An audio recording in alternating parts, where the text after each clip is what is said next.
Behra, who is working as associate professor in Department of Livestock Production Management, also in charge of Instructional Livestock Farm Complex, OUT Bhubaneswar. So I would request Madam Subhasri Das to kindly give a brief introduction of Dr. Behra. Over to you, Madam. Thank you, sir. Good afternoon, all. Today we have with us Dr. Kumaresh Behra, sir, Associate Professor in the Department of Livestock Production and Management. He is also in charge of the Livestock Farm Complex in College of Veterinary Science Animal Husbandry, OUT Bhubaneswar. Sir has graduated from OUT in 2006, completed his Masters and PhD from prestigious National Dairy Research Institute, Karnal, and joined OUT as Assistant Professor in 2011. With an outstanding academic record of being topper in his college exams, he has been awarded with Dr. B.N. Gupta Memorial Award for Excellence in Academics. Sir is an excellent teacher and excellent researcher. Awarded with Young Teacher Award and Young Researcher Award, along with Dr. M.L. Madan Researcher Award and Shane Awards for Research in Agricultural and Biological Sciences. He has pursued his advanced research in the field of animal welfare from the University of Queensland, Brisbane, Australia. Sir is specialist in ethology of domestic animals, poultry and wild animals, mainly focusing on their learning and cognitive behavior. He has guided more than 20 PG students and 4 PhD students in their research work and has more than 80 publications in national and international journals with I-10 index of 22 to his credit. I now request Dr. Kumaresh Behra, sir, to deliver his today's lecture on innovation in integration, approaches to make integrated livestock farming profitable. Please, sir. Thank you, madam. Welcome to our deliberation on innovation in integration, approaches to make integrated livestock farming more profitable. So since last several days, all of you must have been hearing a lot about integrated farming. So what are the different models and what are the profitability of those models? What are the economic constants in those models? So I think most of the topics have been covered. So in this discussion, I'll be focusing on how to make it more profitable with some innovation, with some other ways, with some new ideas. So that will be our major focus in this deliberation. So when we talk about integrated farming or any agricultural livestock farming, so two words are coming into our mind. One is farm, second one is also farm. FARM, FIRM. What is FARM?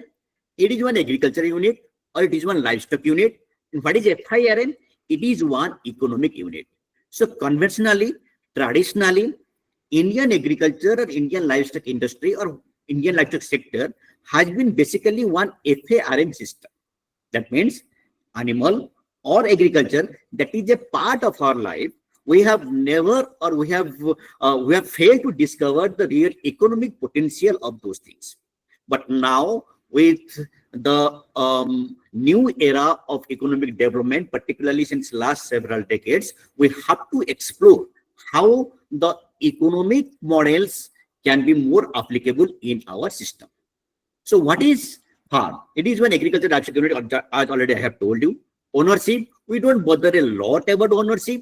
But in case of FIRM, that is farm model, it is one commercial unit. So obviously, we have to talk about profit. So here, the agriculture of the livestock unit is one economic unit where we can make profit. They are not mere for rearing the animals. Second one, here we have to have a clear-cut definition of ownership, partnership, or what are the different stakes we are having. So in case of FARM model or farm model, we talk about sustenance. We talk about it is a part of our life. Obviously, it will go on and on and on. But we don't really rely on the profitability of those units. But in case of FIRM or economic model, obviously, it has to be profit-oriented. How more and more amount of profit we can harvest from those units. So obviously, when it is a profit-oriented, definitely there will be some sort of balance we have to draw between the ecological maintainability and ecological balance. And in case of farm model, obviously, always our focus has been on production. more and more harvest we should get, more and more production we should get. But what happens after the production? That is the real picture of what the world is now seeing. That is market based. We have to link those products to the market. How best we can create those value chain. So if we talk about one farm, obviously two things will come to our mind. We'll invest something, that is the fuel, and second one, we'll get something, that is the output, or that is the revenue. Okay. So how to make all the units more sustainable? Because now what we find, so at the time of independence, more than 75% of Indian population, they were dependent on agriculture. Now it has drastically declined. And moreover, the share of agriculture to national GDP or GDP, or GDA, what we now call it, that is also gradually declining. Whether it is a good sign or bad sign, that is a matter of debate. But personally, I always say it is not that a bad sign. If 70% of the people, they would be engaged in agriculture and the output is that much, it is not growing that much, then it is one sort of unemployment. That means they are not required in that sector, but they are investing all their labor, all their energy in that sector. So we have to draw a balance. What exactly the population should be dependent on that. But obviously, we cannot drag the people from agriculture sector to the service sector. That is another matter of debate. So how the revenue model it works? Hike in sale price. If the hike in sale price will be focused upon, obviously it is not sustainable in a country which is quite populist in nature. That means, obviously, around 50 to 60% of our population, they are struggling to earn bread and butter. So hike in sale price, it is not that a good option at the current time. And second thing, inflation. It is one political debate, inflation. Okay, so it is totally out of question. Second one is finding new market and niche market.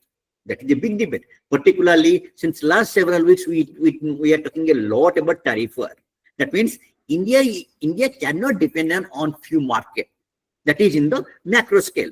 Similarly, for a farmer, he cannot be dependent on a small market. He has to find new market, niche market. One example I can cite here. When all of us know about the brand Amul. It is a big brand. In fact, it is one of the biggest brand in the world FMCG.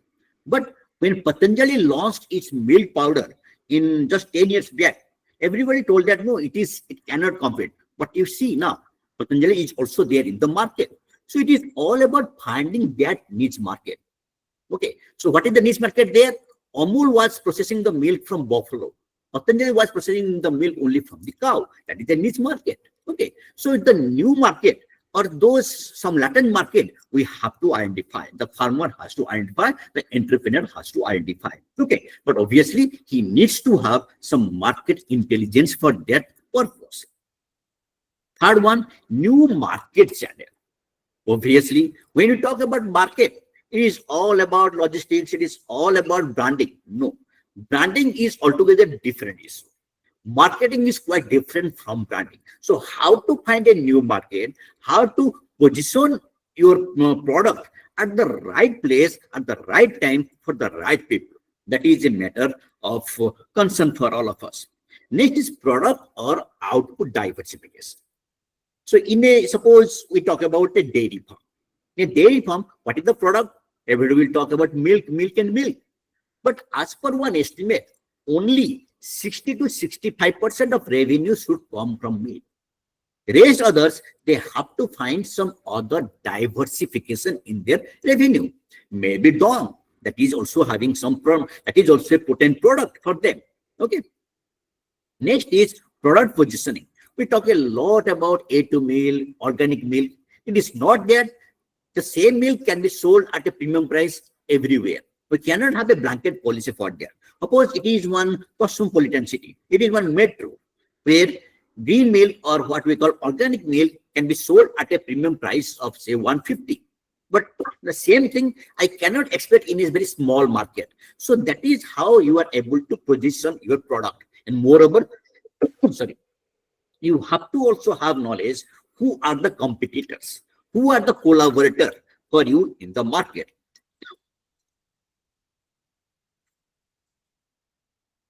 And all these things will lead to a position that we call it is diversification of revenue.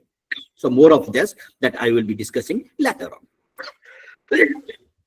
Next one is optimized how to reduce the cost of production, because that that is primarily one of the major concern nowadays. Optimized resource allocation. So here the integrated farming is having some answer, because in integrated farming the fundamental principle is there: the output of one enterprise should be the input of another enterprise. But what is the level of integration? What is the level of combination? What is the level of optimization? That we have to find out. Resource cycling. Everybody talks about resource cycling, but what is the cost we are incurring for resource cycling, and what is the benefit we are getting from resource cycling? That also we have to debate upon. Another very important or pertinent point is reducing raw material dependence. Traditionally, we are having the habit of procuring raw material from outside, but whether it is the right answer in this current business? No. We have to find some raw material which are locally available, and gradually we have to reduce the dependence on them. Of course, integrated farming is having one of the answer for that. Next, the cycle, what we call it is circular economy.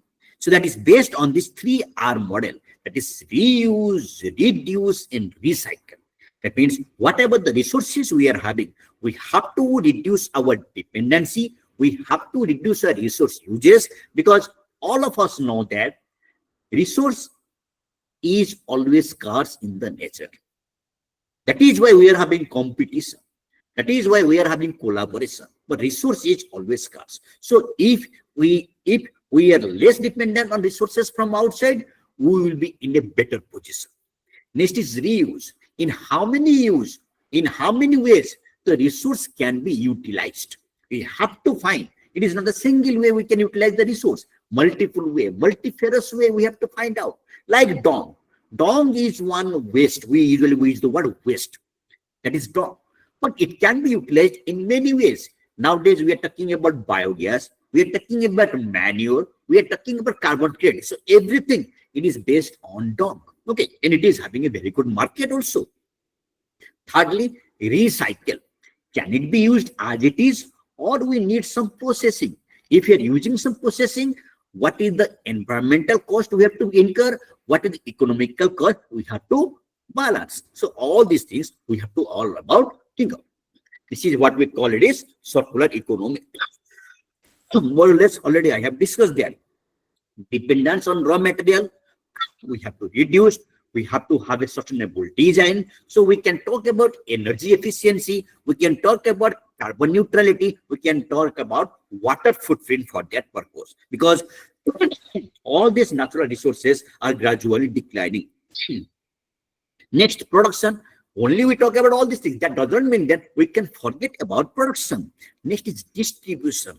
How well we are able to distribute our product. Okay, what is the shortest possible time? What is the minimalistic approach for our logistic avenues? Okay. Next is consumption pattern. Okay. We have to study this consumption pattern regularly, and we have to position our product at the right market. Last but not the least, it is the waste management. So what are the different ways we can think of out-of-box thinking that we call? First is indigenous breed rearing. Government of India has been focusing a lot about indigenous breed. That is why Rashtriya Gokul Mission, Kamdheni Yojana, many programs, many plans have been executed. Okay, so why? Because whatever the dairy system we are having, or whatever the livestock husbandry system we are having in India, majorly they have been based on cross-breeding system. But cross-breeding system is having its own limitation. I cannot say that is disadvantage, rather that is limitation. And many people, they blame that, yes, our predecessors have done or they have ruined our system. No, that was the need of the hour during that time. Okay, during that time, we were having, we were not food secure. Now we are talking about food safety. They were, at that time, we are not secure about our food. So during that time, whatever they have done, that was right. But now we can't talk about food safety. We can talk about nutritional security. We can talk about ecological balance. So all these terms we can use now, but not at that point of time. Okay. So why indigenous breed? Because majority of our indigenous breed, they can be reared in low system, what we call. That is low input, low output system. If I am not spending that much for my animal, why should I be worried? My animal should be healthy with minimum input. So whatever the output I am getting, that is well and good. That is quite profitable for me. Next is finding the most suitable breed, because that is one of the biggest challenge what we face. Many entrepreneurs, they come to me. They say that, yes, we have got some idea that this farming is profitable. We can go for this farming. We can go for that farming. And from where they're getting the knowledge? They're getting the knowledge from YouTube. And many of you also might be having the same complaint. Okay, but what is the best suitable breed? What is the best what is the most suitable breed? What is the best combination? That is always one technical concern. Okay, so we have to find what is the most suitable breed, what is the most economical breed also, that we have to find out. Next is production system. What is production system? How we are maintaining our animals, how we are maintaining our farming unit. That is known as production system. We are having broadly whatever animal you can take it, we can classify them into three groups: intensive system, semi-intensive system, third one is extensive system. Which one is good? All are good. It depends what is the condition of your farm, what is the condition of your locality, what is the situation of your market. Intensive, if you are not having that much of land, and if you are having a big market, yes, intensive can be the answer. One example I can cite here: goat farming. Goat farming, almost 90% of our goat farming in India, they are in extensive system. But there are some farms, particularly in Andhra Pradesh, Telangana, and also some farms in Uttar Pradesh. They are going for intensive farming. There is a farm in Azamgarh. They have gone for intensive farming. So is it suitable elsewhere? May not be. Okay. So we have to calculate what is the economical model of those farms. Then only we can talk whether intensive farming is good or extensive farming is good or semi-intensive farming is good. Okay. Again, another question is, you have to be very much clear about what is the output. What is the output means? It is very easy to say. Dairy farm, it is milk. No, it is not like that. Okay. Goat farm, what is the output? The output can be the meat. The output can also be the animal. Similarly, in a dairy farm, the output can also be the animal. Because nowadays, if I want to find a good cow, where can I find it? It is very difficult to find a good cow. Okay. If some good farmers are there, if they are selling some good cows, they are certified or they are proven in some aspect, then that will be a big help for me. So nowadays, such farms are also having some opportunity. Next is supplementary and complementary enterprises. In one integrated farm, many enterprises will be there, many sectors will be there, many units will be there.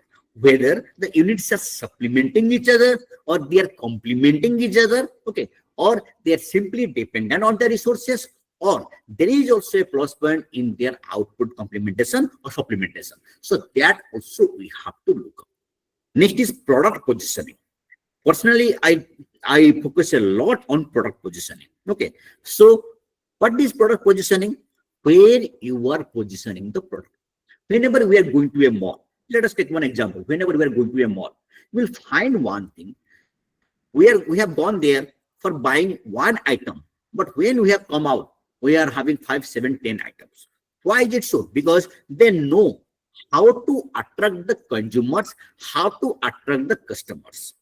Okay, so that is why they have positioned their product. Some very peculiar products are there. Some products we don't need, but still we buy.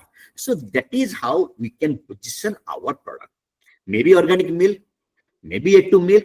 In Bhubaneswar, A2 milk or desi animal milk can be sold at a price of 100 rupees. It is being sold at a price of 100 rupees. Okay, but if the same model I am replicating elsewhere, it may not be profitable. So that also we have to look up. Next is doorstep supply. Nowadays, we don't have time for anything.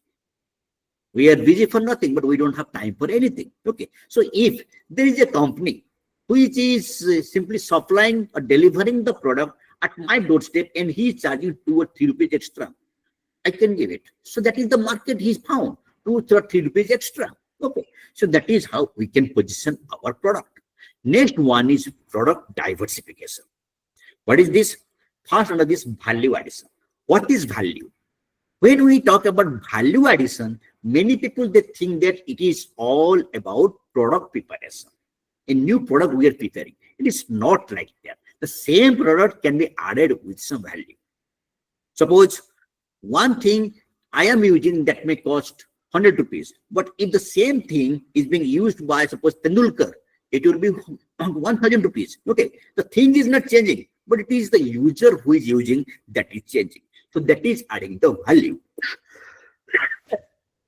For that also we can think of. Suppose somebody is delivering milk in a simple container, but somebody is packaging in a bottle and delivering it. So if he is charging 2 or 3 rupees extra, that is a form of value addition. He is adding value. Last, dairy product, okay, or meat product. Of course, in India, we are having a very squeezed market for meat product. But for dairy product, yes, the market is big.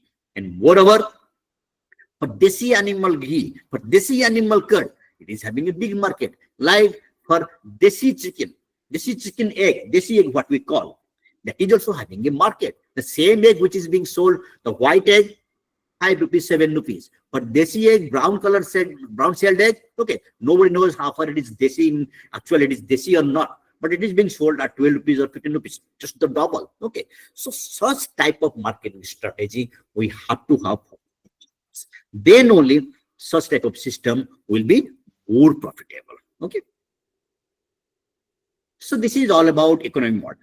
Next is livestock and climate.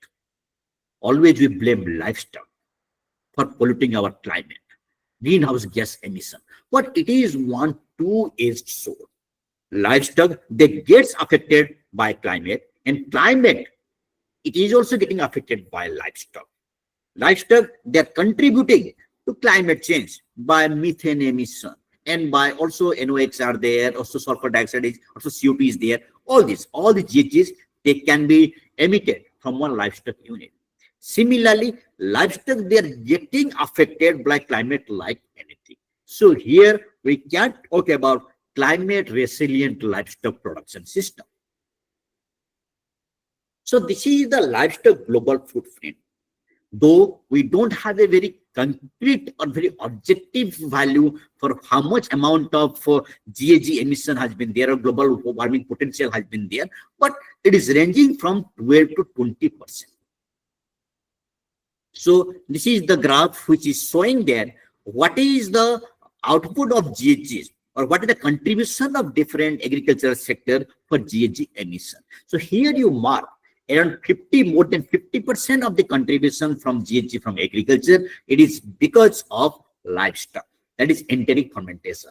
And India is hosting the largest number of livestock population. So yes, we are having a market. We are having a market that I can say it is carbon market. We can capitalize on that. Okay. But for that, we have to reduce those non-productive animals. Rice cultivation, it is also contributing around 17.5% to the total GHG emission from agriculture sector. And manure you mark, it is around 6.5%. Okay. So these are the ways we can address or we can tackle for our carbon credit system. So this graph shows that the areas, the states where there is more number of livestock, they are rich in livestock diversity, they are livestock population, they are also the biggest emitter of methane. So gradually what is happening, and if you mark the census of livestock, the population of livestock is gradually declining also. So now we are focusing on those livestock who are actually producing. Non-producing animal, we have to weed away. Though we don't have a clear-cut policy how to weed away our cattle particularly, because it is a very sensitive topic. Okay, but still we have to think of how to weed away this non-productive animal. So we have to increase the population of highly productive animal so that the same demand of market can be met with the existing population. So this is the GHG, see the methane emission from livestock from different states. The picture is more or less same as we have depicted, as it has been depicted earlier. This is the total amount of methane you mark. It is around 12.74 TG per year. So how many ways livestock are affecting? First is enteric fermentation. Obviously, livestock, ruminants particularly, I can say ruminants, what happens in them? They are having rumen fermentation ability. They are having some ruminant flora and fauna, so they can ferment it. And what is the output of fermentation? It is CH4. Okay, so whether the animal is giving milk, whether the animal is one productive animal, irrespective of that, they will emit methane. So we have to tackle that. So if we are able to reduce the non-productive animal population, so obviously this problem can be tackled. Second one is manure. So how we are managing our manure in a livestock farm? Usually what we do, we just throw it in the open condition. Gradually there will be anaerobic fermentation beneath. Okay, so that will also emit methane. So we have to find some ways how this manure or this dung can be better utilized. Of course, in our integrated farming system, there is a way to utilize it. But again, how far it is feasible? Okay, we are also having some other model, how far it can be more profitable for the farmer. Next is feed production. So just you imagine 100 years back, whatever the animal livestock we are having, they were maintaining grazing system. Gradually, how we are maintaining our animal? In stall-fed condition, in intensive bearing system, where the animal will be tied 24/7. Okay, so that means gradually we have increased our dependency on concentrate feed. We are competing with even other livestock, even human being for our feed. So that will also add to our methane emission model. Next is land use pattern. India is the most populous country in the world. We are having the highest population of ruminant. We are having the highest population of livestock. Okay, so in this condition, gradually there will be change in land use pattern. Gradually, the forest land, of course, we are having very stringent forest laws, but still forest land is getting converted to agricultural land or getting converted to grassland. So there is also we have to draw a balance how far we can do it. Next is energy dependency, and anybody will accept that we Indians are extremely less sensitive about our energy efficiency. Okay, but that also because the next I can say the next era, it will be the era of energy. Okay, maybe it is petroleum, maybe it is solar energy, maybe it is of energy in any form. So we have to create one environment when there is neutrality of energy or there is zero emission of energy. Majority of the countries, developed countries, particularly Australia, I can cite. Okay, so majority of their farms, they are, you can say, carbon neutral farms. Even some countries like Finland, some countries like Estonia, some Norway, so they are on the verge of becoming carbon neutral countries. So we have to think again in that manner. Processing. Just 5 minutes back, I was talking about processing. Now I am talking a limitation of processing. So what is processing? So when we talk about processing, obviously, that is also a method, that is also a way we are increasing our methane emission from our farm. Okay, so my point is that we have to find what is the right combination. Suppose it is a dairy farm, how much amount of milk I can sell it in raw? That means in fluid form, and how much amount of milk I can divert it for processing purpose. So that balance I have to draw. This is the share of global emission you mark, and India is not having a very good picture here. Okay, India is also one of the biggest emitter of methane. But of course, our per capita emission of methane is not that big as compared to other countries like USA, China, and Brazil. So how to tackle this thing? Genetics. It is very difficult to change. It is very slow progress, but still it is one of the ways. So just 5 or 10 minutes back, I was talking about indigenous cattle. So indigenous cattle, inherently, they are less prone to produce more amount of methane emission. So we have to change our thinking pattern. We have to change how to select our animal. We cannot select our animal only on the basis of milk production.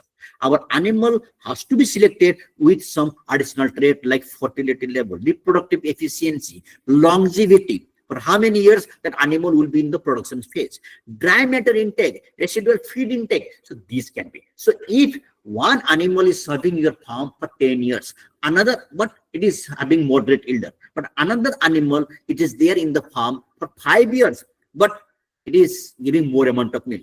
Which animal is economical? We have to find that answer. Next is improved herd management for lower environmental impact. Just few minutes back, I was talking about this livestock is a two-edged sword.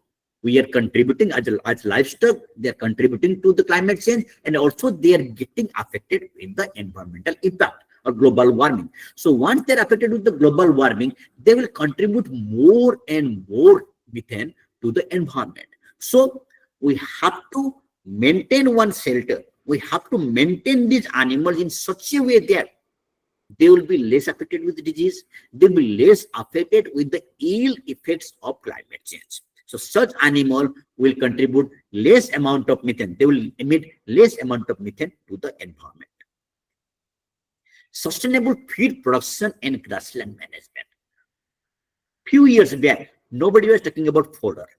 Now, whenever we are talking about dairy farm, fodder is one integral part. Without fodder, dairy farm cannot be sustainable, cannot be profitable.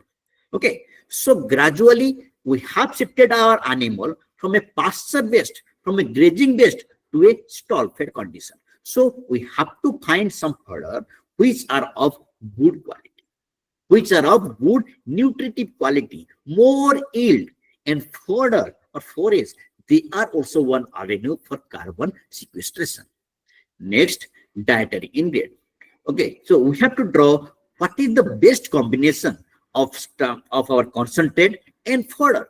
Precision feeding. We have to calculate what exact amount of nutrient that is required for the animal and how we can give it, at what time we can give it. Okay, that means each and everything of the animal should be clearly monitored. We are having avenues. Now we are talking about precision livestock farming. We are using sensors. Sensors are not that costly. Robots. Okay, so this way we can change our total farming system. Grass management. Yes, we have to find those grass which are having better feed efficiency, which are having lesser emission for methane. Feed additives. Yes, many recent research suggests that yes, we can add many of the feed additives, even many of the phytobiotics, even garlic, even asparagus. So all these feed additives, they are having some methane limitation ability. Manure management. Manure can be managed in many ways. Raw, just throw it in the open, that can be used in the field, but that is the crudest method. That is not the right way. That will add to the methane emission. Number two, we can go for biogas. That is a very good avenue. Okay, many models are there. Traditional biogas model were not that popular. Even there was a model for bark, Haba Atomic Research Center. That was not that popular. Okay, because our ultimate consumer are the farmers. If they are not ready to accept something, then it is not popular. It is of no use. But now NDDB Amul has brought up with many new models, which are suitable for small farmers. Okay, so that is also one big advantage for that. I will show you some models. Okay, so that is one model. And in our farm also, we have developed one model that is compressed biogas. So what we are doing, we are collecting all the dungs. We are having around 100 animals we are having in the farm. We are collecting all the dungs together. Next, immediately that will be collected in the lagoon, that will be mixed there. And there, because of anaerobic fermentation, whatever the methane that will be emitted, that will be collected in a dough. Next, that will be again purified, because two reasons why those previous models were not successful. Number one was the domes were made up of iron, and along with the methane, water vapor will be there, sulfur dioxide will be there, and sulfur dioxide and water vapor, they may cause erosion. And that is why those dome, they were not that having longevity. So that is the major reason why those models were not popular. But here we are having some option, because there were two filters we have fixed: one for capturing this moisture, second one for capturing the sulfur dioxide. So in that way, we are having one of the purest form of methane. Okay, and again, that will be stored in a large balloon. Again, we are having two systems. After that, we are having a compressed system, so that methane can be compressed into a cylinder. But for that purpose, we need to have license. And second model is that we have fixed one generator, that electric generator. So from gas, we can create electricity. We can generate electricity, and our one pump is working with that. So this is the model. This is one green campus we can talk about. So this is how we can reduce our methane emission. Even we can earn carbon credit. Another thing is that you can go for vermiculture. It is very costly nowadays. 1 kg of vermicompost, it is costing around 25 rupees. Even that is available in Amazon. So that model also we can adopt. Next is energy efficiency. Gradually, we have to reduce our dependency on traditional or non-renewable sources of energy, because that is getting depleted and it is not also economical to do. This is the Banaskanta bio-CNG model, what I was talking about. Okay, so what they have done, they are having one community model. They are collecting those dongs from a community, around 254 household, okay, who are having 5 cows or buffalo. They are collecting, then they're processing it, okay, and the balloon capacity is around 100 cubic meter. So that is the model. This is the photograph for there. This is how, and it is sustainable. It is highly sustainable. Another is Jakariyapura cluster model, again in Anand, that is popularized by NDDB. That is a flexi biogas. It is meant for the small farmers who are having 2, 5, 10 animals. So, okay, that is very much popular among them. It is having the capacity of only generating around 2 cubic meters. Next is Indian Carbon Trading System, CCTS. So we are having one act, Energy Conservation Act 2001. We added one amendment to this act. It was passed in 2022. So after this, the CCC, that is Carbon Credit Certificate for reduction of emission. And already I had shown you how agriculture sector has often been blamed for carbon emission. So if we can go for this model, that is, we can go for carbon credit certification, the farmers, they can earn without any additional input. So this is the system. So it is previously only 9 sectors were identified, and after that, agriculture as one offset sector was added for that purpose. So what they are doing, they will calculate what is the target carbon emission from that unit. Second is how much you are saving it. Okay, so that is done as per the denomination of ton of CO2 equivalent per unit of product. So as per the overall GHG emission by common reporting framework that we call CRF category, we are having around 76% of our carbon emission from industry sector, from the energy sector, and another 14% from the industry sector. That means it is roughly around 90% from the energy and industry sector. Next, around 13%, so 9 to 11% from agriculture and waste sector. So our target is there, by 2030, we should be able to reduce around 45% with respect to our 2005 scale, 2005 benchmark. That is our target. And by 2070, there should be zero emission, carbon neutral. Whole the country will be carbon neutral. Okay, so it, though it sounds it is a very long period, but yes, that is the way out. India is the most populous country. You just already have told you, most populous country, having the largest population of livestock. Okay, so our this 40-45 years duration to tackle this problem, it is not improbable. So in 2008, we were having one national action plan on climate change. In India was one of the first country to do that. Okay. After that Kyoto Protocol, India has been very vocal how to combat this climate change problem. In 2014, Indian government came up with National Mission on Sustainable Agriculture, NMSA. In this National Mission on Sustainable Agriculture, there are several options. One such option is livestock and fish culture. That is very close, that is, you can say it is a form of integrated farming. Water use efficiency, that we call it is water footprint. Gradually, though till now, our required water is less than the water availability. That is good. But by another 2 decades, that will be around 20% deficit. It has been rightly said that the next world war will be on for water. Okay, so we have to be extremely conservative. We have to be extremely reserve regarding water use efficiency. And rice cultivation, second one is our dairy farming. These two areas, these two enterprises have often been blamed for poor water footprint. They use a good amount of water. So how to tackle this problem? Next one is agri waste management. Already I had told you what are the avenues we can tackle this agri waste management. So particularly when it is the time of winter, and what happens to Delhi? Delhi becomes one bat. Okay, so they complain that yes, this Punjab, this Haryana, many other states, they have to be blamed for this. Okay, but we have to take one policy decision so that what can be done with this after harvest, with this stubble. IFS, agroforestry, bamboo, they can also be the answer for this thing. And strengthening value chain. I always talk about value chain. Okay, so what is the value chain?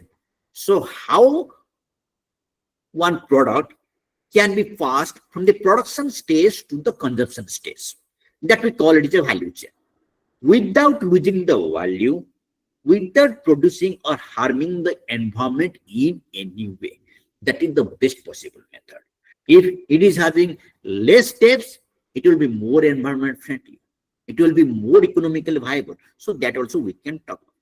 Next is organic farming. Organic farming, whether all these parts of India can go for organic farming, a big no.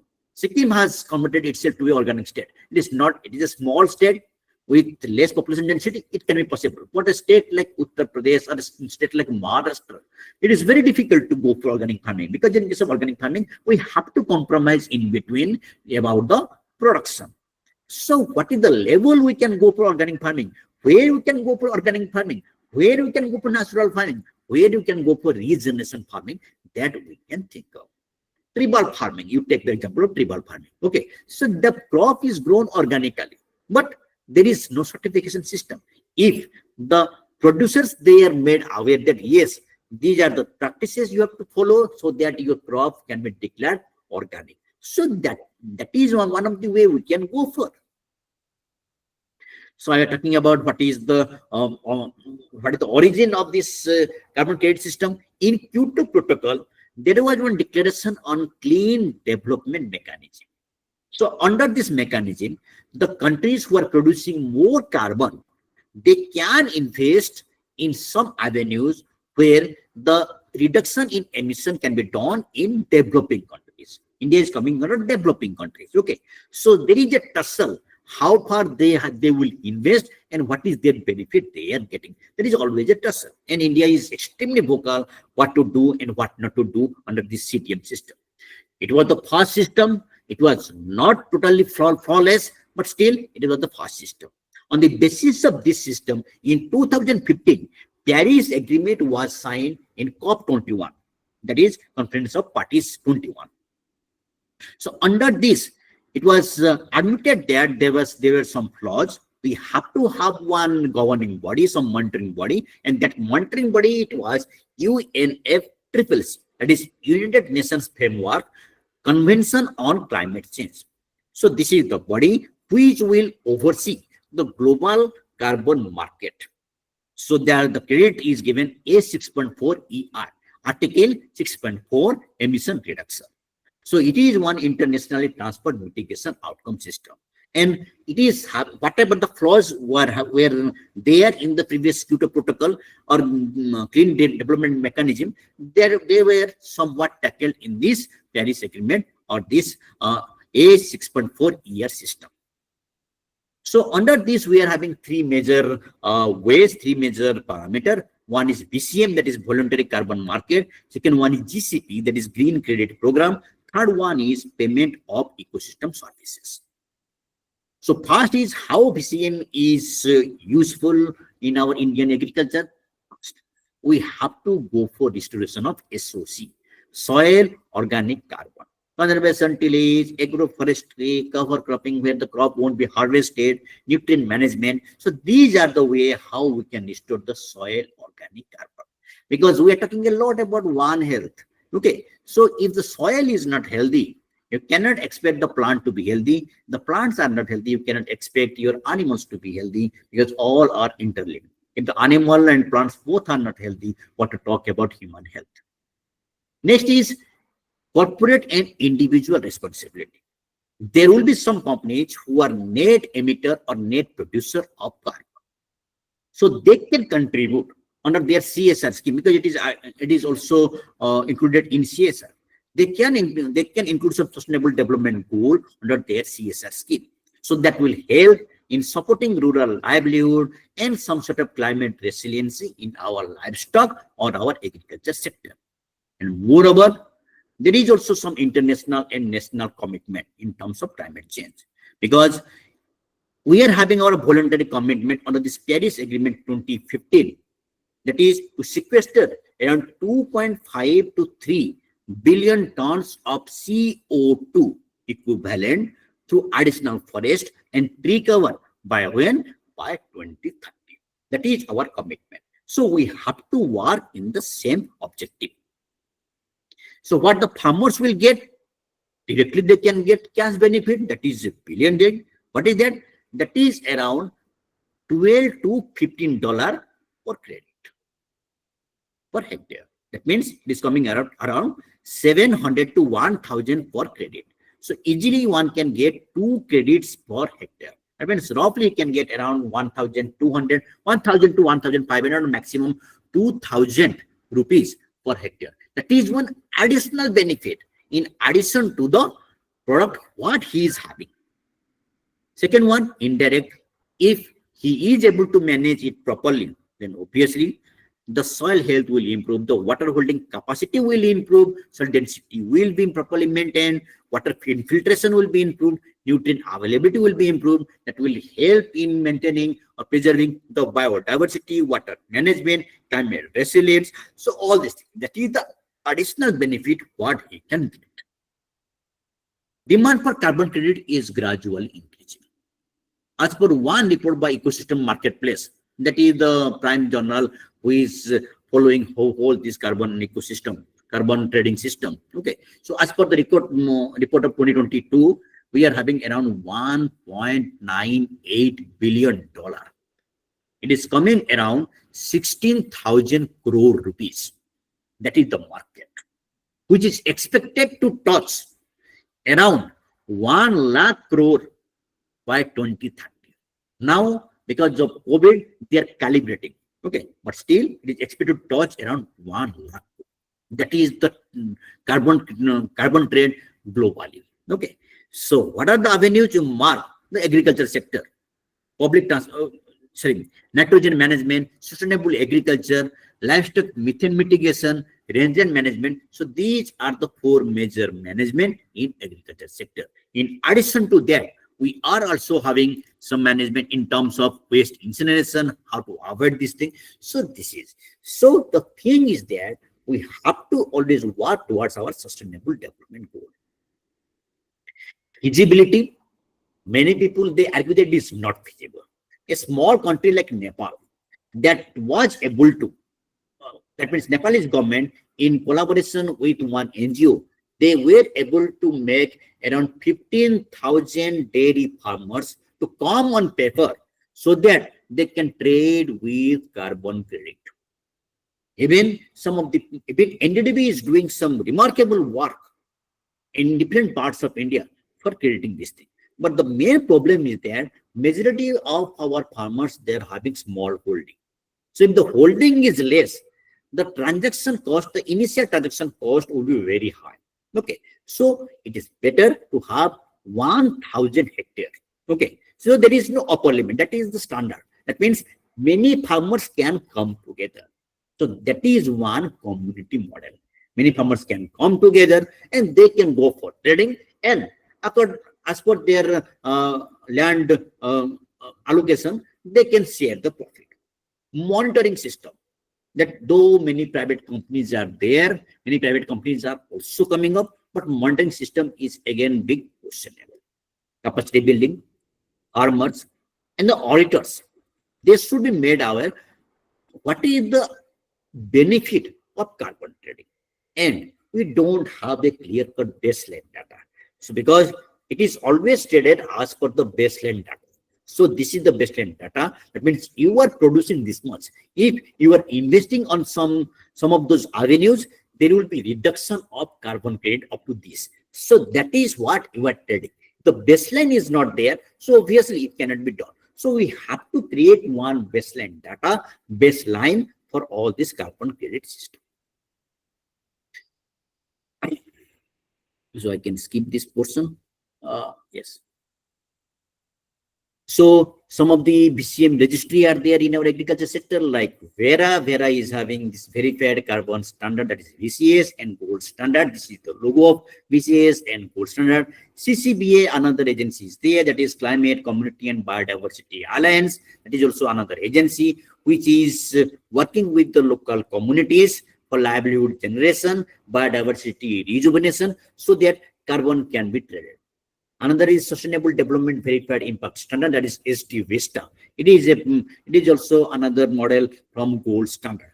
They are also measuring and verifying the sustainable development benefit, particularly for carbon credit.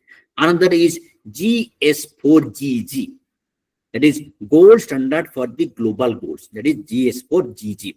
It is another certification standard for those projects which are able to measure the contribution for the SDG.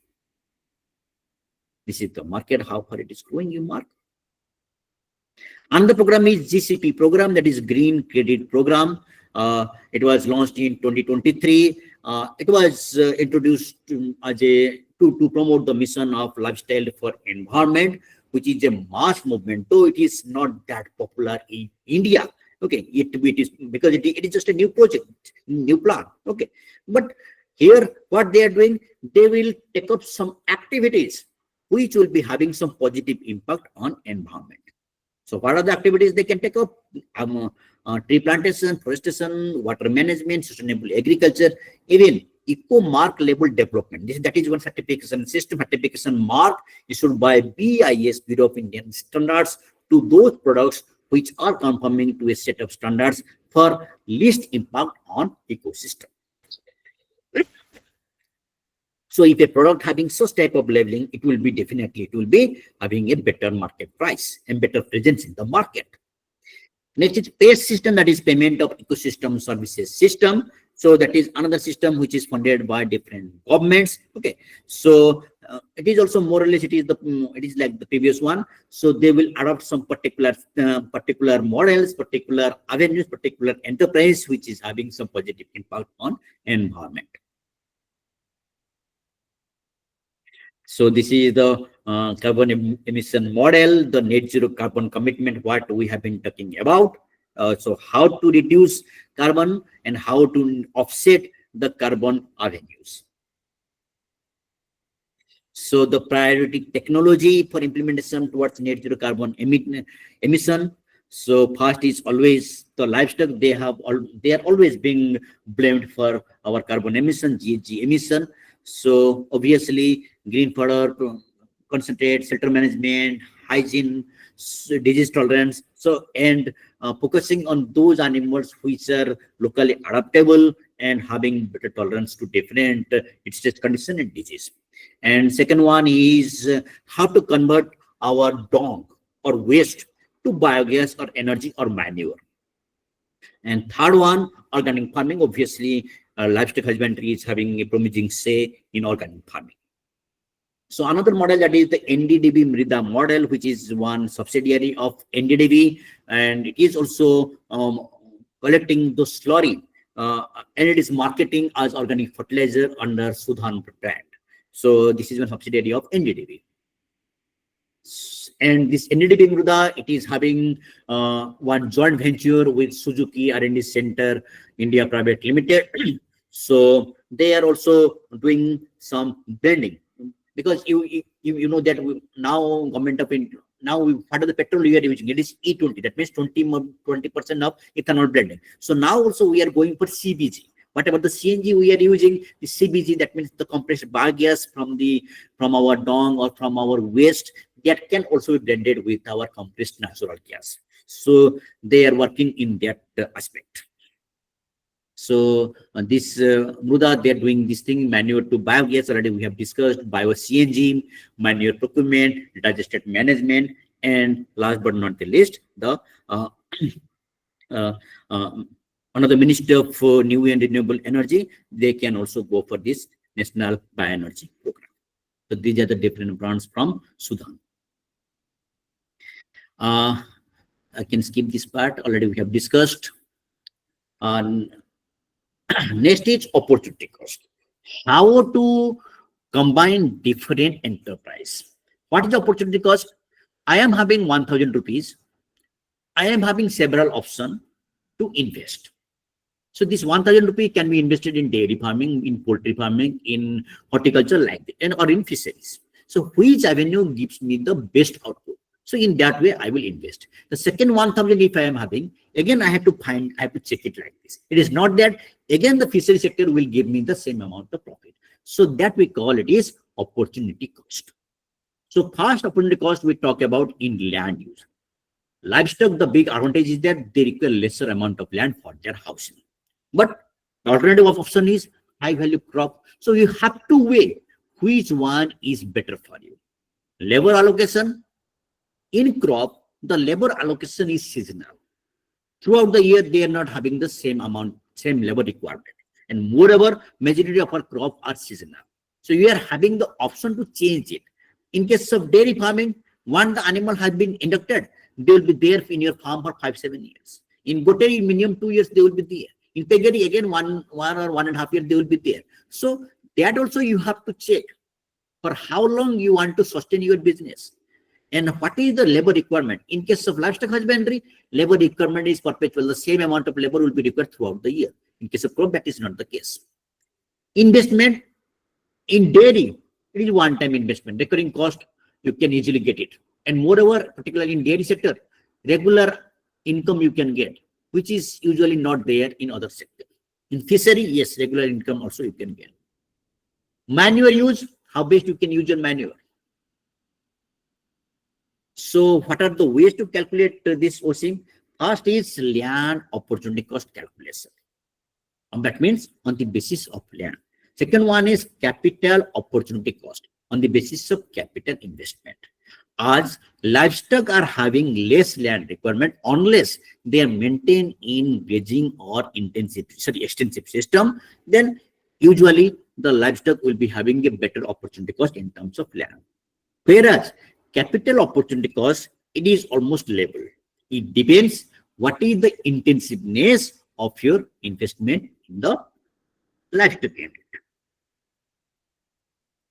So here, I think it is, I'm going over time. So lastly, the concluding remark, there is no solution which I can call it is blanket solution. Each farming unit is a unique case. So I have to check each farming unit and I have to prescribe what is the best possible solution for that. It is not that one solution you can applicate everywhere, particularly in integrated farming. Third, you have to find the best possible combination as per the resource and the market. We always talk about resource, but who will talk about market? Okay, so we have to find the best solution as per the market also. Next is revenue diversification, because throughout the year we need to get some revenue. Okay, and if you can plan it better in a better way, you can get a dynamic pricing system. Okay, that means when the product is having a higher price in the market, you can sell it. Okay, so that we have to balance it. So digital agriculture, precision livestock farming, market intelligence, these are the avenues. These are the way out. We cannot do away with this. We are talking about sensor network, precision livestock. So because these will do the lesser dependency on resources, resource requirement will be minimized, there will be no unnecessary expenditure. So that is that we call this digital agriculture, precision livestock farming. And moreover, the vagaries of climate change that can also be managed better way. Climate resilient livestock can or livestock production system can also be developed. So here I rest my deliberation. The entrepreneurs who succeed are the ones who innovate themselves and incorporate new technologies. Thank you. Thank you all for your patient sharing. Thank you, right, sir. Thank you. Thank you for your power-packed and insightful lecture. Right now, the session is open for questionnaire. Any participants who want to ask question, please ask.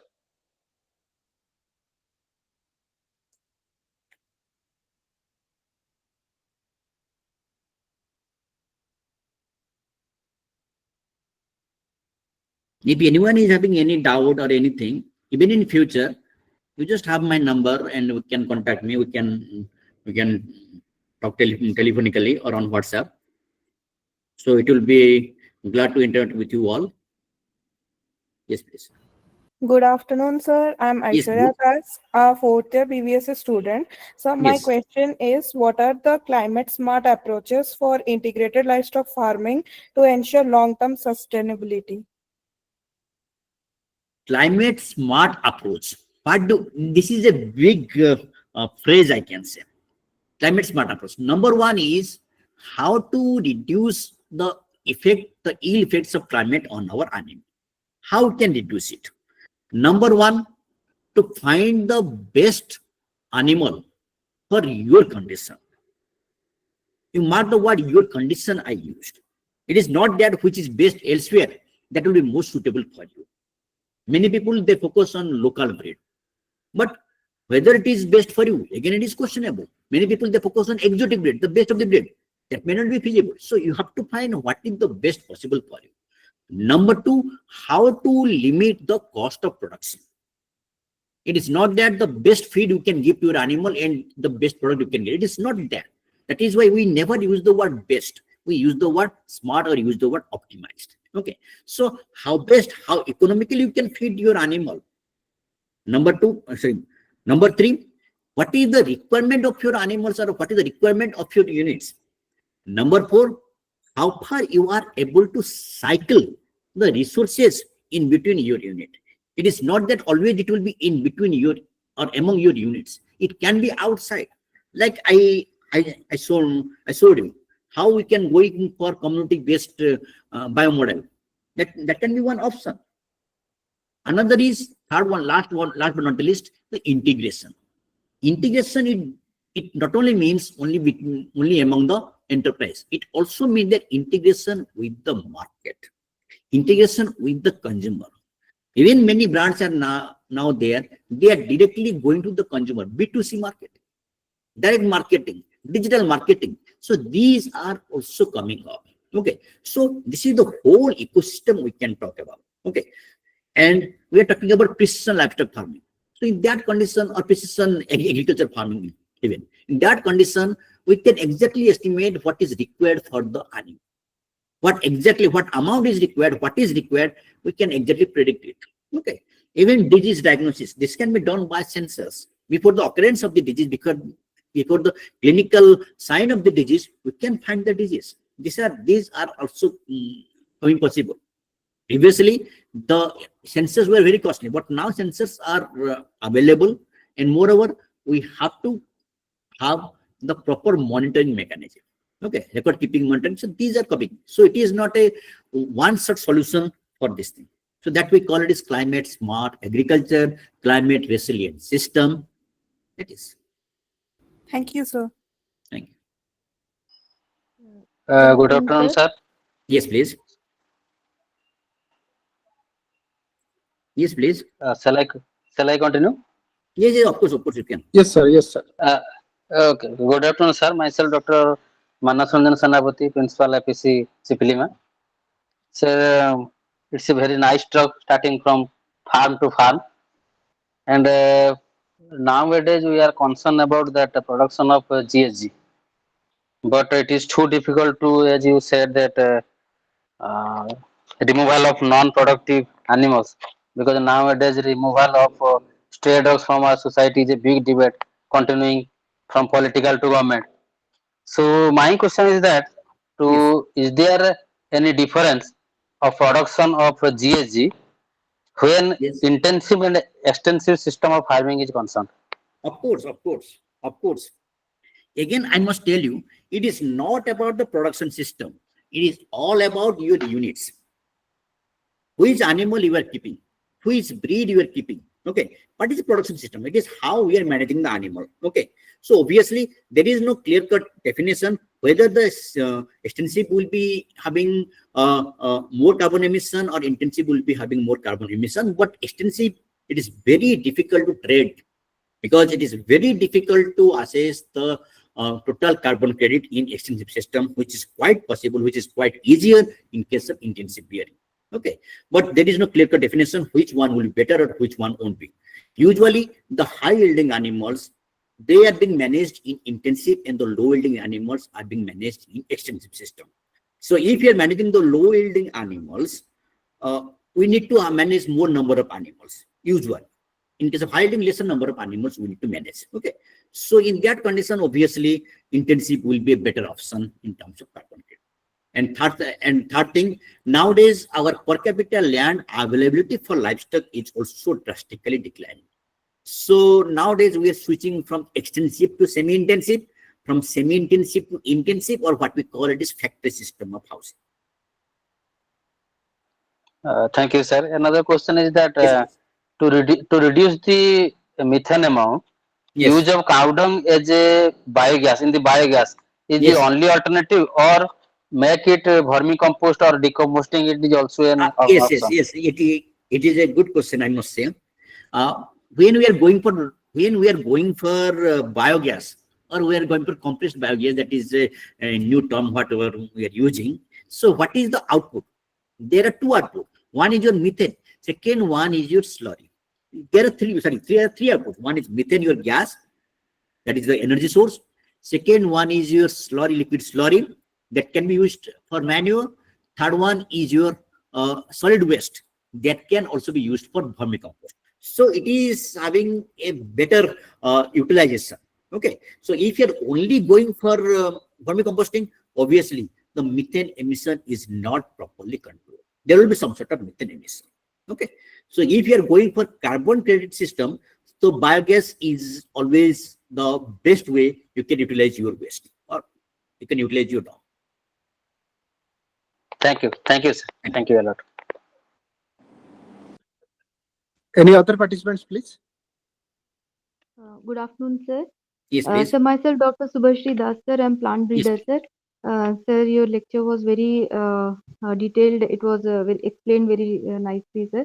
Thank you. So my only one doubt is, sir, as you mentioned, sir, we have to weed away the non-performers. As you mentioned, sir. Yes, Weed yes, away the yes. non-performers. How it is to be done? So, yes, sir. Actually, my question is, Hmm. as we have done these because of this green revolution and all, high yielding varieties of plants have come up, and then that has led to this genetic erosion of the wild and the small means those traditional varieties and all of the plants, and now the conservators of those plants are being awarded in various forms. And because the same thing should not also be happening in the this animal which are the which are the our Animals. traditional breeds and all, sir. Okay. Can we erode or we can Okay, or we I'm can coming to your preserve them? question. Okay, so we are roughly having around 300 million of cattle in buffaloes. As for 2012, around 75% of our animals were non-descript. That means they were not conforming to a particular breed. Till now, we are having 53 plus 154 breeds of cattle. Okay, so around 75% of these animals, they are not conforming to this thing. And government of India has taken one decision, one program, zero non-descript population. That means whatever the non-descript animals which are having, that means those which are not yet described, we have to describe them. We have to allocate them in a particular group. Okay.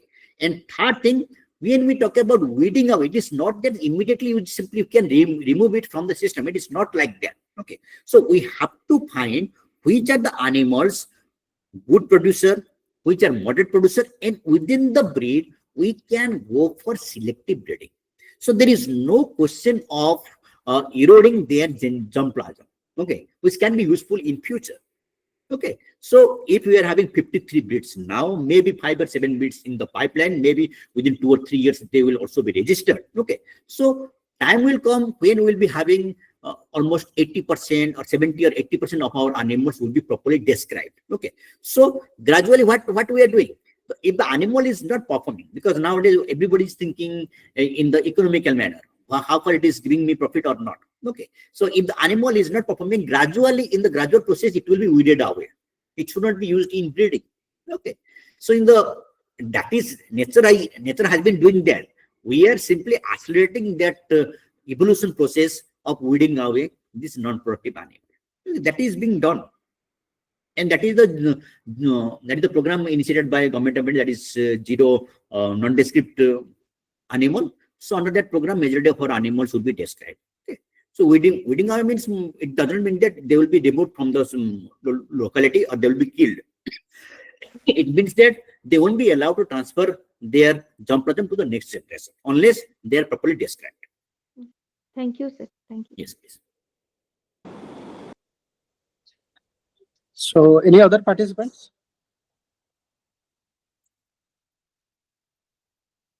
So I think all the participants have got their answers.